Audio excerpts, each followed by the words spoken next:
Bienvenidos jóvenes de noveno grado, les saluda el profesor Josué Izaguirre.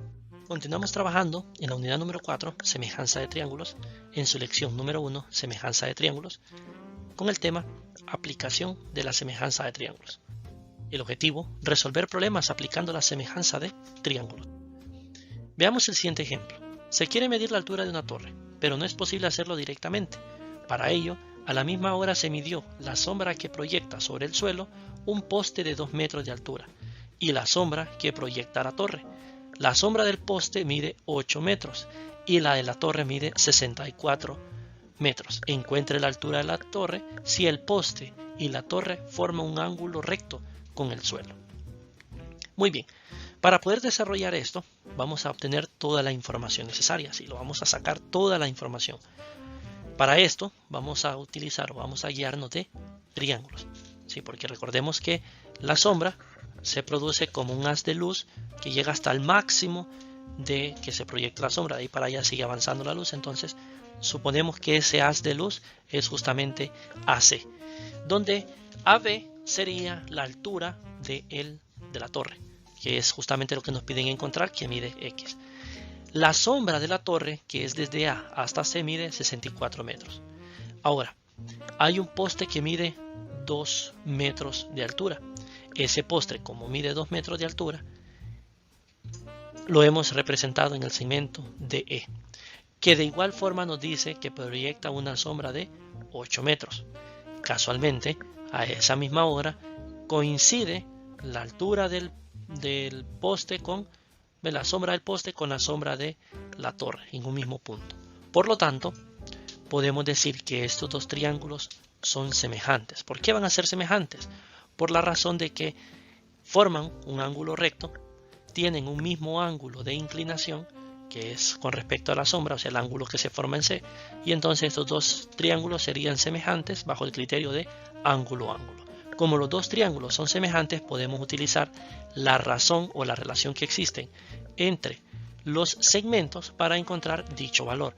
Entonces decimos que la razón que existe entre X y 2 va a ser igual, que son las alturas, tanto de la torre como el poste, va a ser igual a la razón que existe entre 64 y 8, que son la razón de las sombras de la torre y el poste. Tenemos aquí ya planteadas las razones y entonces desarrollamos el ejercicio multiplicando los extremos, que es X por 8, que es 8X, y la multiplicación de los medios, que es 2 por 64, donde 2 por 64 es 128, y el 8 que está multiplicando pasa a dividir. 128 entre 8 es igual a 16. Por lo tanto, entonces podemos decir, ahora sí, que la altura de la torre es de 16 metros, sin necesidad de medirla de manera vertical. Veamos entonces el siguiente ejemplo. Para medir la parte más larga de un lago, un ingeniero marcó los puntos A, B, C, D y E como muestra en el dibujo. Los segmentos A, B y D y CD son paralelos. ¿Cuántos metros mide la parte más larga del lago?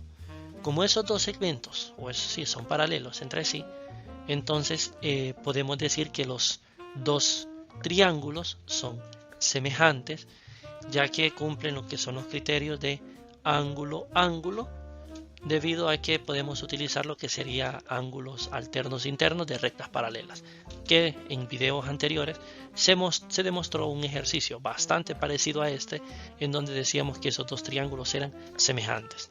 Al ser esos dos triángulos semejantes, entonces podemos utilizar lo que son la relación de semejanza de estos dos triángulos, donde los podemos sacar para ver mejor la información sin necesidad de tanta figura ahí, sino que solamente la información, y así poder decir que la razón que hay entre 2 y 5000 es la misma razón que hay entre X y 4.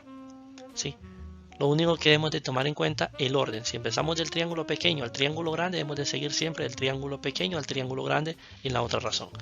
Y entonces así decir que la multiplicación de los extremos, o sea 2 por X, que 2X es igual a la multiplicación de los medios, 500 por 4. Donde 500 por 4 es 20.000 y el 2 que está multiplicando pasa a dividir, entonces nos queda 20.000 entre 2, que 20.000 entre 2 es 10.000. De aquí entonces que la distancia que hay entre A y B, que es la parte más larga del lago, va a ser igual a 10.000 metros. Muchas gracias por su atención, deseándoles muchos éxitos.